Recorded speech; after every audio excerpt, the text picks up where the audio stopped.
to move away from where it was Kavua prior. He says when a person picks something up with intent to take it out, so that itself is called parish already.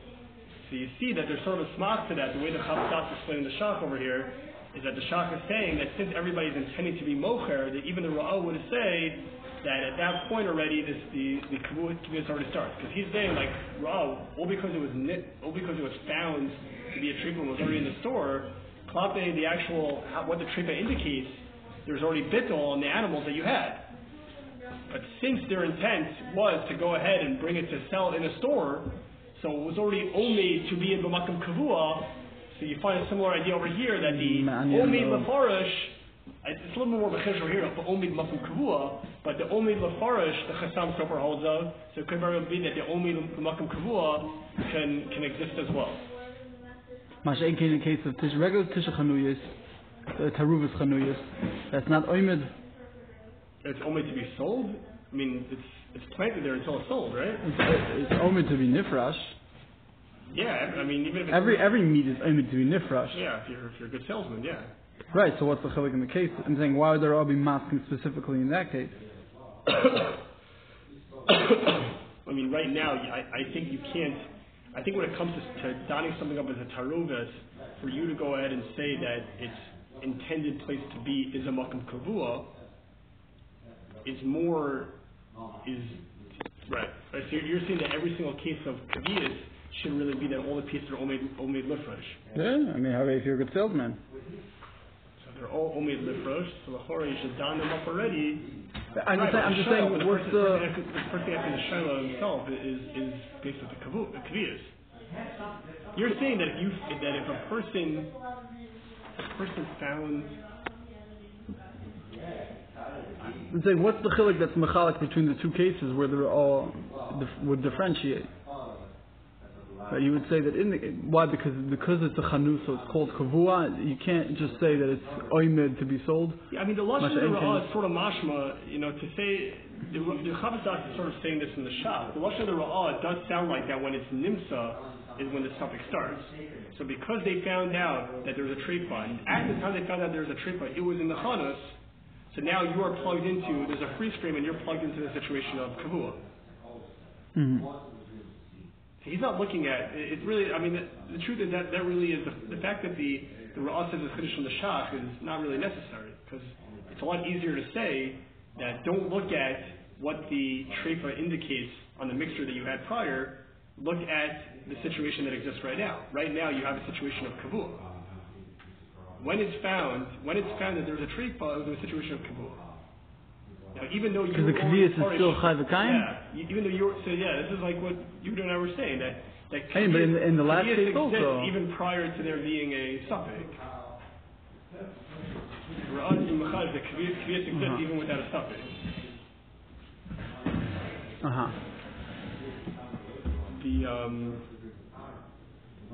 Why? But by chaticha u'liskabi that's not true. Why doesn't it exist before?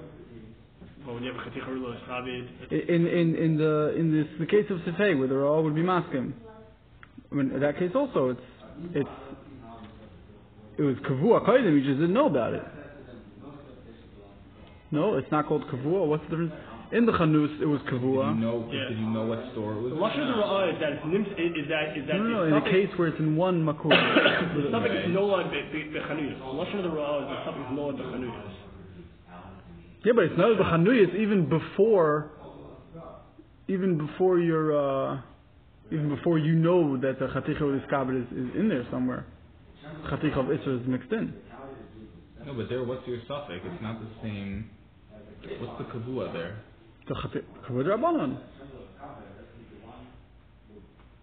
Chaticha u'liskabed is kavua aser v'kavua drabanan.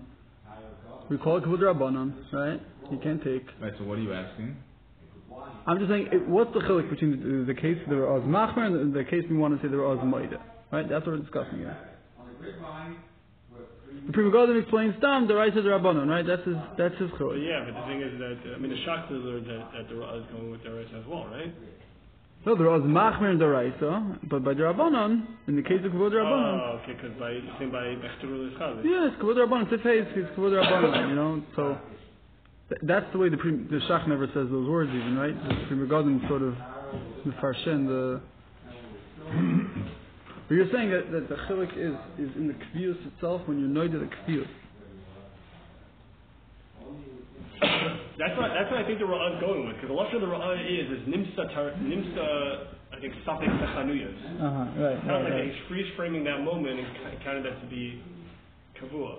To which the Rashba and the Pashut Shah and the Rashba was really saying is that I don't care about freeze frames. The Shach is the one who says that, like, oh, they're maskim in this case, and you know the way Pri Chodesh said that there's a case they're maskim also, that if he's just in the dark, but other people know. Yeah. That's what Pri Chodesh says. Other people know. The Shach is saying that it's not based on whether other people know or not. It's based on whether you know what store you went into. Mm-hmm. But the Pashut Shah which is really, I think the Pri Chodesh himself, I think, says this chiluk, and that is that the Ra'ah, the Ra'ah wanted to say that when it comes to the suffix, the fact that the suffix was found in the chanus means that now the person who's being shoel on this situation is not a case of parush. He's a case of Kavua. Because when he comes, he says, hey, I went into a store, and I don't know which store had the treifas, and now, because we found out that there was a treif in one of these stores, so now he is forced to play by the rules of Kavua. While the Rashba is going to say, no, the fact that he found out about it afterwards, you look at the shas of Leidas HaSafek. The shas of Leidas HaSafek is going to be right now. Right now he's in a state of parush. The fact that potentially he could have been in a state of kavua is not going to sway the halacha, and is going to still stay called a parush, ruba parush. Now, interesting, I don't want to get into this, there's a whole sugya in Choshen Mishpat, in Rish Tadi Beis, by Pikadon, as to whether a person entrusts money with someone, and the money gets stolen. Let's say two people entrust money, each guy gives them, let's make it simple. Somebody gives two people give him one person gives him $10, one person gives him $5. And now it comes out... All in singles. In singles. And it comes out that... Monashlishi? Monashlishi? No. So it comes out that $5 were stolen. So the way the Ramah seemingly says the halacha is that called a parish and ruba parish, and if it was taken from Kavua, it's mechza al mechza. It's like the Sivas in Siman Yud Zayin is matmiyah. He's like, wait, you're telling me that if one guy had $1,000, if one guy, in this case, it's 10 and 5. So you're telling me that the guy with the 10 lost all of his money, lost $5, and the other guy loses nothing? So the Mishnah on Tzadichas and Ksubas, about it's the women that have the three wives that have 3 different Ksubas, 150. You know that Mishnah? Yeah, but there we're not talking about specific coins. We're talking about specific amounts that the women have shibudim, and the question is he has a certain amount of money, and how you split it amongst whatever. I'm just saying it's probably parallel. They were dealing in the abstract. Here we're trying to dine on the specific dollar bill, the specific coin. Oh yeah. You shall me. Half was Jew gold and half of it was stolen. So you were saying called the parish. They were saying in general. It's not money over here. It's the actual pikodon. There are much that's called the parish. The Raya, there's a truth on the because from a truth to Rashi. What do you mean? Ein holchin b'mamon achar riz. That's a show they'll ask, and the pashtus is that the situation was no muchstak. Is that a ruba the less ruba d'Isa, right? So ruba d'Isa come on might be different. Might be. There's no muchstakis b'chlal. So in that case also we would go basarayv. Yeah. So the Rashba comes from there's a tshuva, it's also a tshuva Maimonides that says that a guy was entrusted with money, and his daughter came and took 2 coins, and she doesn't know which wallet she took it from. So who did she owe the money to? Who did she take it from? Who spent it? Whose money did she spend? So we say that